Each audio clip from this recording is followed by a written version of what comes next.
जय गौ माता की, जय गौ माता की, जय कृष्ण भगवान की। आज हम गौ माता की कहानी कहते हैं, तो सुनो। एक सेठ सेठानी थे, उनकी बेटी का नाम था ग्यारसी। तो उनका नियम था कि वो रोटी बनते ही अपनी बेटी को आवाज़ देते, ग्यारसी ग्यारसी। तो वो रोटी लेके गाय को खिला देती।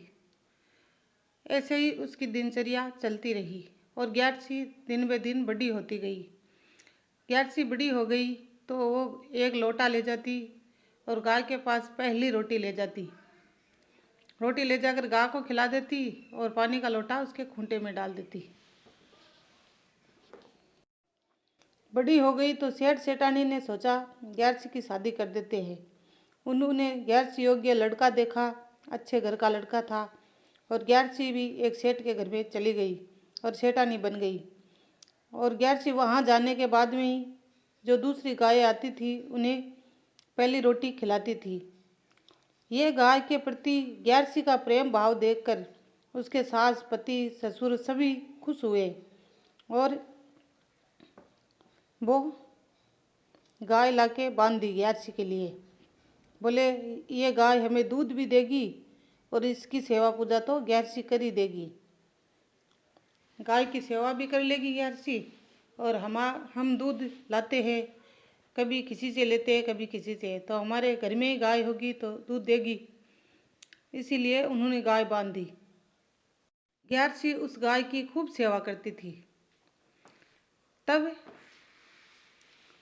ग्यारसी सेवा भाव से उसे सुबह पहले रोटी देती थी, तिलक लगाती थी और गरम रोटी देती थी। पहली रोटी बनते ही उसे गाय को ही देती थी, सारे काम छोड़ के, और सेवा करती थी। तब ग्यारसी ऐसे करते करते उसके एक बेटा एक बेटी हो गई। बेटी शादी योग्य हुई तो उसकी शादी कर दी, बेटा शादी योग्य हुआ तो उसकी भी शादी कर दी और ग्यारसी सास बन गई। लेकिन उसने गाय की सेवा फिर भी नहीं छोड़ी, नित्य सेवा करती थी। और गाय की सेवा करने से हमें बहुत फल मिलता है, ये तो हम सभी जानते हैं। और जो नहीं जानते वो भी अब इस कहानी में सुन लो और गाय की सेवा करना। तो ग्यारसी रोज करती थी, अपने बेटे बहू को शादी करके ले आई और वो दोनों हंसी खुशी से रहने लगे। ग्यारसी सेठानी बन गई लेकिन फिर भी वो गाय की सेवा नहीं छोड़ी। ऐसे करते करते ग्यारसी बूढ़ी हो गई और ग्यारसी थोड़े दिन बाद में दादी बन गई। तब ग्यारसी का हाथ पैर काम करना बंद कर दिया। वो कोई भी चीज़ पकड़ती उसके हाथ पैरों में दूजनी हो जाती और उससे वो सेवा गाय की नहीं होती थी। तब ग्यारसी ने अपनी बहू से कहा कि देखो बहू, ये गाय मैंने इस गाय माता को बड़े ही प्यार से पाला है और बड़े ही प्यार से रखा है, बड़े प्यार से इसकी सेवा की है, इसलिए तुम भी करना और पहली रोटी इस गाय को ही खिलाना, यह नित्य नेम कर लो। तो बहू ने कहा इससे क्या होगा?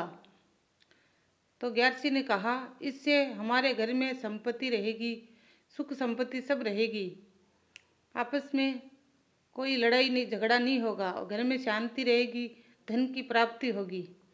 लेकिन बहू, आजकल की बहू ऐसे ही है, सुनती नहीं है। इसलिए उस बहू ने भी हाँ तो भर ली, लेकिन वो भूल जाती थी गाय की सेवा करने। वो जब पहली रोटी बनाती तो अपने बच्चों को खिला देती, फिर रोटी बनाती तो अपने पति को खिला देती और फिर उनके टिप्पण करके रख देती। लेकिन गाय को रोटी पानी देना भूल जाती और ना ही उसे धूप छाया का ध्यान रखती, ना उसे चारा पानी का ध्यान रखती। ये सब देखकर ग्यारसी बड़ी दुखी रहती थी। तभी एक दिन ऐसा आया कि उस गांव में बहुत बारिश आने लगी और सारा गांव डूबने को आ गया। तब गांव के राजा ने सबको खबर पहुंचाई कि सब अपने घर छोड़ छोड़ के ऊंची पहाड़ी पर चले जाओ, जो भी आपका कीमती सामान है वो साथ में ले लो। तो ग्यारसी के बेटे बहू ने भी वही किया।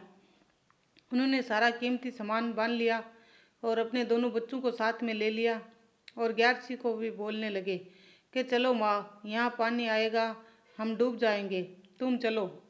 तो ग्यारसी ने कहा, नहीं, मेरी गैया कहाँ जाएगी, ये कौन से पहाड़ पर चढ़ेगी।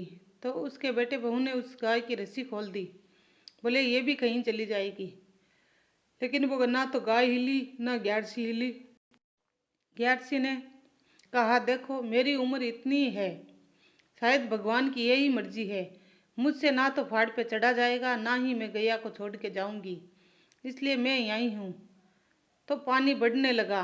बेटा बहू भी बहुत समझाए ग्यारसी को कि माँ तुम चलो हमारे साथ, पानी बहुत आ रहा है, हम डूब जाएंगे।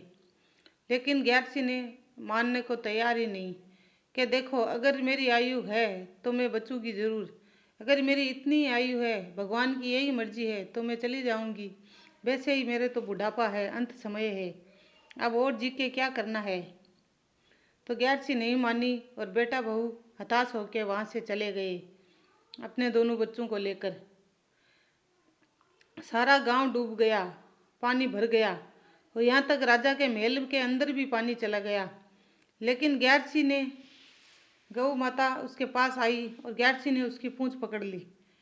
ना तो ग्यारसी का घर डूबा, ना उसमें पानी भरा, ना उसके पानी अंदर गया।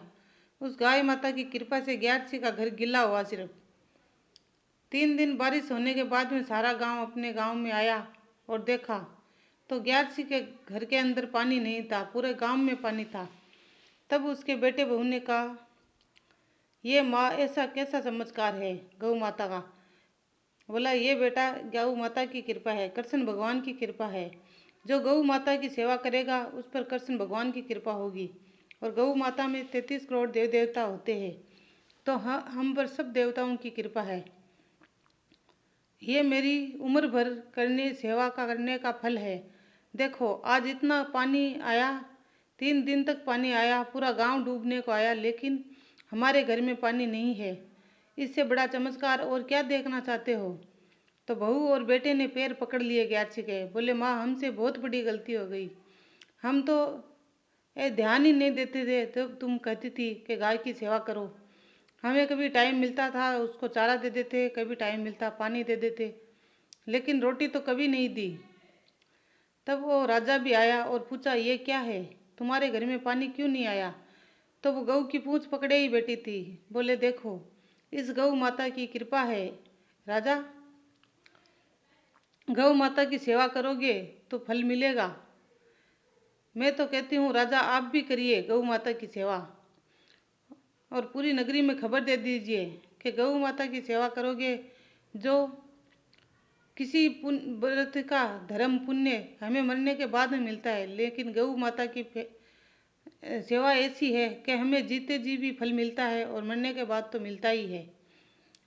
तब राजा ने पूरी नगरी में खबर पहुंचा दी कि सभी घरों में रोटी बने तो पहली रोटी गाय को दो। आपको मेरी कहानी अच्छी लगे तो सब्सक्राइब ज़रूर कर देना और लाइक भी कर देना। जय गौ माता की, जय कृष्ण भगवान की, जय गौ माता की, जय कृष्ण।